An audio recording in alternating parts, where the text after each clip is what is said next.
I've got the kettle on. It's going to start whistling in a minute. I want to share this YouTube channel called, the lady's name is Deborah Berry. Here it is on the screen. When I came across her channel, she is a woman who is utterly passionate about clothes, appearance, fashion, and she says we must do everything to hold on to our pretty, which I find quite amusing. She really opened my eyes about what I've done so far regarding putting together a wardrobe for myself. You know, when you first start getting a wardrobe together for yourself, you declutter, you're left with very few items, and of course you need all the basics. So you start to research what sort of things do you want to buy, because you don't want to go back to the shops and just rebuy the same stuff that you had before for want of not knowing what to get. There is so much quite stiff styling out there. You know, the kind of tailored trousers with the t-shirt and the blazer and the flats. Well, that's all very well. First of all, I find it doesn't suit my shape. Naturally round, I'm not kind of very thin, and it doesn't suit my energy type, which is address your truth type 2, or my personality. I've never liked that overly structured dressing. It makes me feel like a trussed up chicken ready to go in the oven, and I don't feel comfortable in it furthermore. So why spend all of that money having a whole load of clothes in your wardrobe that you don't like? As you go down the road of deciding what it is you're going to buy and what look you really want for yourself, you make small tweaks as you go down that road. This lady, Deborah Berry, I'm mentioning because she has really opened my eyes to more decorative dressing, you could say, something that softens up the look. Now, she does have basic pieces. I mean, her wardrobe is extensive. She's walked us through her wardrobe. She's got a lot of clothes, 100 times more clothes than I've got. But her key and her real superpower is using accessories. We're talking belts, shoes, handbags, all different types, shapes and colors, scarves and shawls, and jewelry. Wow, her jewelry is mind-blowing. So she'll wear the earrings and then she'll wear a statement necklace to go with it. She might wear some bracelets, maybe with some charm or coin hanging off it. There's a lot of jingle jangling. If you're an ASMR lady, you're gonna love Deborah Berry's channel. I've got to go make the tea. Hey, good morning. Just come out of the shower. It's a funny thing, you know, when I'm at home, kind of pottering around and doing my own thing, some might look upon it and think, what is she actually doing in that house, rattling around all day? And what I really want to say is that I'm doing a lot. Preparation takes time. Thinking things through takes time and energy. You need to have a lovely, safe, warm, comfortable space in which to do that, especially at the beginning of a year, when you're thinking about living on purpose, having some kind of purpose that's meaningful in your life, that you can get to the end of 2025 and think, I feel like I've moved forward in this area. If you want to achieve something in life, be it wearing hair, writing a book, whatever, you need to devote time and energy to making it happen, because no sooner do you want to do something than life conspires against you to stop you, to distract you. Sometimes leaving things up to fate means that you don't actually achieve what you want to achieve. I'm still battling with my eyelash serum. When I used to put eyelash serum on in 2023, my eyelashes really grew. And now it's almost as though my eyelashes are on strike. They've decided they're not going to grow anymore, even though I try and apply this, if not every day, then every few days at least. I want to talk about renewal and transformation. Isn't that the theme of a new year? For us ladies, 50 plus, it may even have a particular significance in our lives. Renewal and transformation has got its own amazing energy to it. It's very much an uplifting energy. It's optimistic. It's hopeful for the future, even in times where the future appears uncertain. That, I think, is where it really comes into its own. It puts me in mind of that very first wig I had. Blah-de-blah-de-blah. I've already spoken a million times about what it took to put on that first wig. The reason I'm citing this as an example is because I still get messages from women who say that they have got wigs at home, but they've never actually worn them out. Well, when the bug or that special vibe of renewal and transformation hits you, and this usually comes after you've put the wig on and you've become accustomed to looking at yourself in the mirror with extra hair here. Here, where my fingers are, this is where the extra colour will be. And it will put you off initially because you'll think this is too much. It's too much. It looks absurd and ridiculous.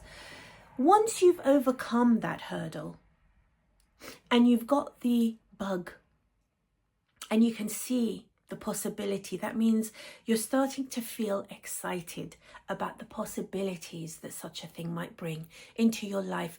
You might venture out for the first time, as I did. Now, we went out on a dog walk. I was wearing a brown bob with lovely highlights. And initially, I was walking in a very unpopulated area, walking the dog with Steve, and I saw people coming towards me from a distance, and I started to feel dread because I really had this conviction that they were going to pass me and look at me and think, what the hell has that woman got on her head? But they didn't. They just said hello and just carried on walking. Following that experience, we went into a pub to have a drink. And I needed to speak to people, obviously, the girl who was serving us, etc. She didn't even look at my hair. That's how natural it actually looked. When I started to realize this, I started to think, I feel different. I feel like I can put my shoulders back here. And I don't have to have that dragging down feeling of feeling ashamed or worried about my hair, or just feeling sad that what I have lacking here is kind of taking away from who I really am, my personality. It didn't match how I actually saw myself, how I remember myself from the past, etc. And that realization gave me a lift. It was like a boost of thinking, I could wear this tonight. I could wear it when we go out to our social group together.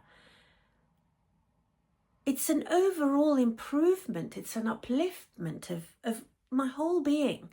And it was a form of transformation for me. But you know, the funny thing is transformation takes root. It's not a one and done, as the Americans say. I've never used that before. It's not a one and done. It's roots that start to get into other parts of your life. And before you know it, you might think, I'd like to maybe lose those few pounds. I'd like to maybe freshen up my wardrobe.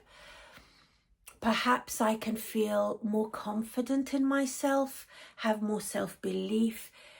Little things like being more calm in other people's presence. My anxiety sometimes used to get the better of me at work and in my own life, and I would feel this sort of anxiety when I was with other people. Sometimes I used to say silly things as well when I was with other people, born from anxiety and low self-esteem. And certainly my hair loss did not do anything to help with that at all. I would say that generally speaking, my transformation has kind of slowed me down more. And I don't have to be rash in order to try and prove myself, and I really love that. It's kind of like taking my foot off the pedal a little and not being so anxious about things, and taking time to think about how I'd like to respond to people in the world rather than being on automatic. I hated that. And going through these things, you know, with these changes in you as you grow and mature and start to think about your life in a sober way, you find that you need time to actually plan things out. And this is something that I've been very much doing in regard to my diet. And I am simplifying, simplifying, simplifying. Maybe that should be the word of the year for 2025. Simplifying.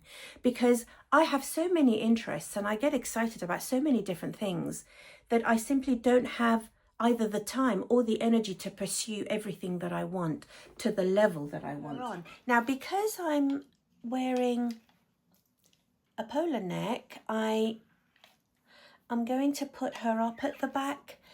I hope it's going to work out okay. I know that Screen Legend has got some really beautifully shaped side pieces. Whatever tape I've still got on there, I'm going to leave on there and just stick it down. I could be turned upside down and this wig would not come off. Let's comb her out and see what she's been up to in that wig closet. You know, the reality of wearing hair on a daily basis is that unless you're a multimillionaire, you have finite resources and you can only really focus on one or two things in your life at a time to actually put your disposable income, as such as it is, it's different for everybody. And I have been buying a lot of clothes and shoes, so I haven't really been buying any new hair. And once I feel that my wardrobe is to a good enough standard, I suppose I will start focusing on other things, but then I need to do the kitchen too. I've straightened the side pieces very well because she is straight. I want them to match. If you find that your side pieces are either grey or more sparse than the actual wig hair, I really recommend you put some of this powder or similar, or even eyeshadow. It doesn't matter. Any kind of powder that matches your own hair color is fine. Just to put it on to make everything have the same density, particularly if you're going to be putting the wig up as I am today. Do you see how much thicker it makes it look compared to this side? Makes a huge difference.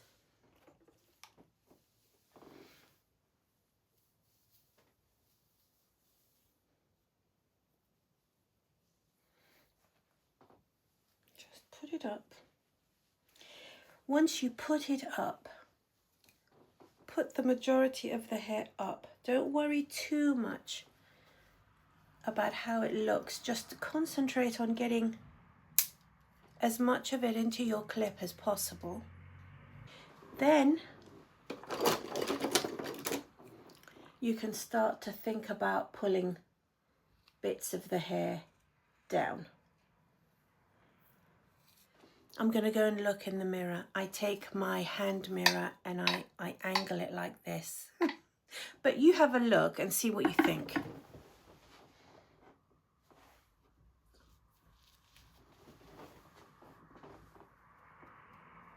I can't feel the cap. If I can't feel the cap, it's unlikely that I'll be able to see it. I like the fact that there's this floppy bit on the top. I do love a bouffant. It kind of looks extremely natural, like you've really just clipped your hair up without too much worry about it. I'm wearing my jeans and this and some shoes. And I did see a really nice coat in Marks and Spencer's. It's kind of a French blue or a navy blue. It's a round neck. I don't know what colour buttons it's got, but it will be perfect for my outfit today. And this is a really good way for me to decide what to buy for my wardrobe, because if I put something that I've already got on, but I don't have that finishing off aspect, then I just go and get it, and then I'll have it in my wardrobe. I bought a brown and cream stripy cotton polo neck.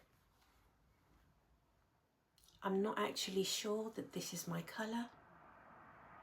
I'm going to try it on in a minute before I go out. But basically I am going to Marks and Spencer's and see. Maybe I might get the bigger size depending on what I think, and have a look to see whether they've got that coat. I've changed my mind. I'm not going to wear the grey. I'm not going to wear the grey jumper. I'm going to wear this stripy jumper because I just got it. It's new. I'm excited about it. But look, I don't have that lovely blue coat that I want, but I have got this jacket. Now let's talk accessories. Let's think about accessories. Learning about what to wear to just make something a little bit different. Okay, so this is a jacket. I mean, it's better than nothing. And what about this? This is mixing patterns. So I've got stripy, and they say stripy is a neutral. They also say leopard print is a neutral. That's what they say. And what I'm going to do is I'm going to mix these two patterns together because I need warmth. So I'm going to wear it like this. Now, a lot of what you can see is going to be the leopard print. That's fine, but every now and again, you'll get a little flash of stripy. Okay, so in the spirit of simplifying, I have been thinking about how I've been eating and what my plans are for 2025. In the spirit of simplifying, I'm not going to reinvent the wheel, because ultimately, ladies, what I need to remember, what will be most useful, is that I'm already eating a lot of really good things.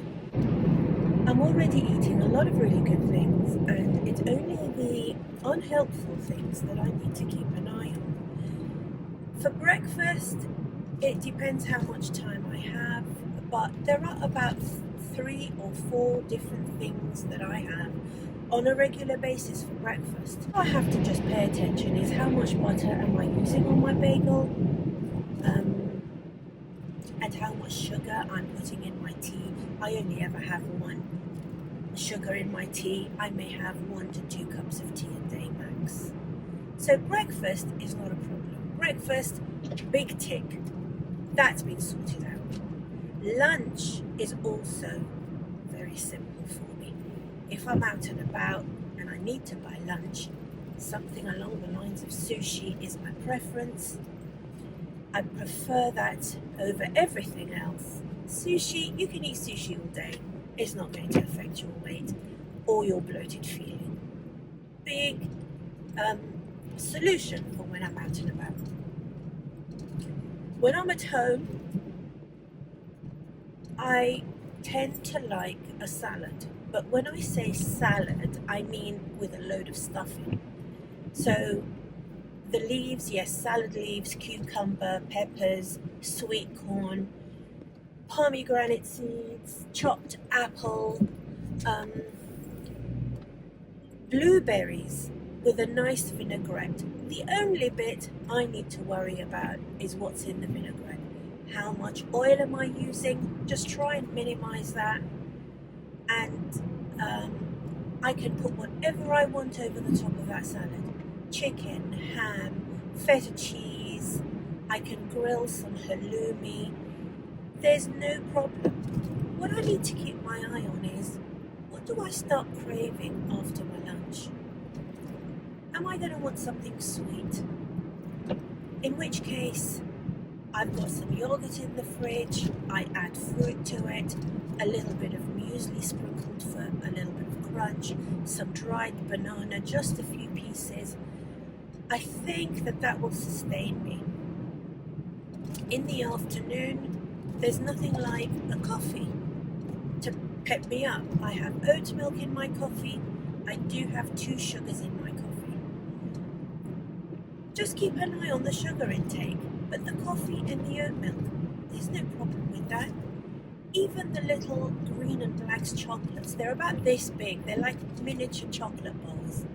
I could have one of those in the afternoon. That's neither here nor there.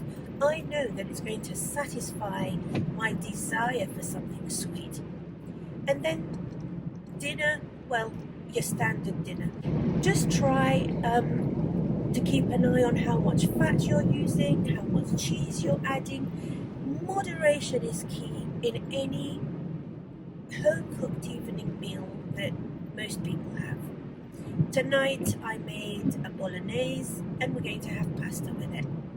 And I know that I'm going to have some grated cheese over the top, and don't go overboard. Now we come to my danger period, which puts on the weight for me.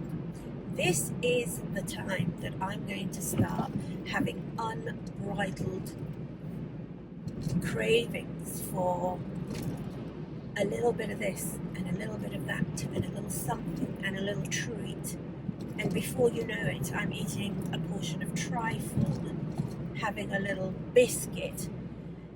I don't think that's really helpful. So what they do on Slimming World, as I've seen on their online vlogs and YouTube videos, is they have a little what they call it, a picky plate. So this is a plate that you're going to get a few things together. So you might have that chocolate or even another little chocolate. You might have one biscuit, blueberries, celery sticks, which I adore, cucumber sticks, always peeled. Little treats that you have got arranged on a plate that's going to see you from dinner to bed. And even if you finish that plate, you have kept an eye on what you've actually got on that plate. And there are so many good resources to show you what a good picky plate might be. I'm going to really implement that. I'm going to really embrace that. That's what I've been thinking about over these last few months. There's so much inspiration. Don't underestimate watching videos about this. Really fill your mind with inspirational videos, new ideas, things to get excited about. It's so fantastic to do that. Now let's get ourselves to Marks and Spencer's, and fingers crossed they've got that beautiful coating.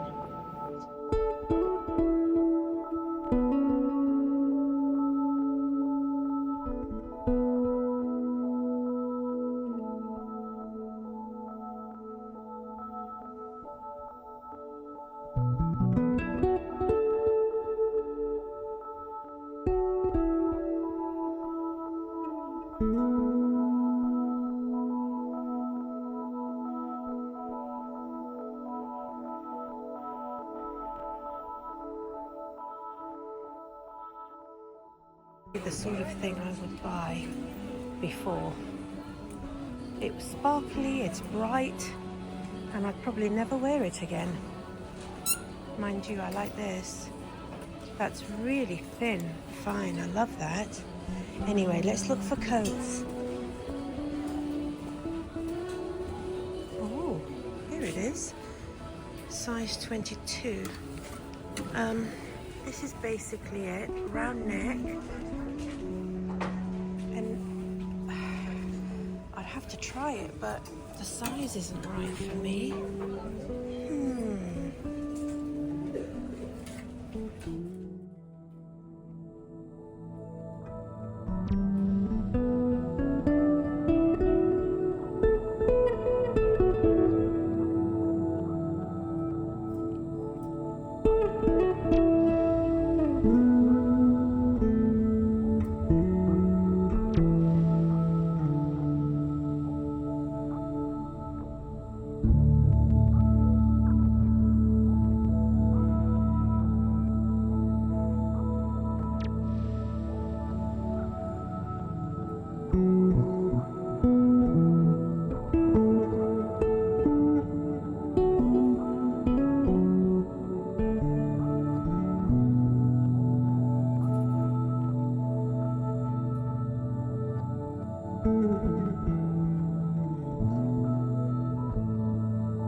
do you know something?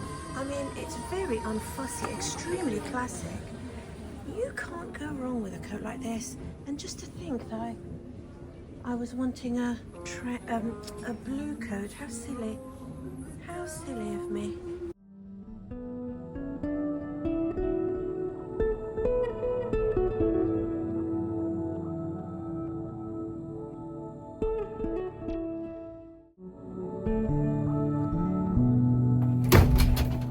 Oh, back home at last. I'm so happy to be back home.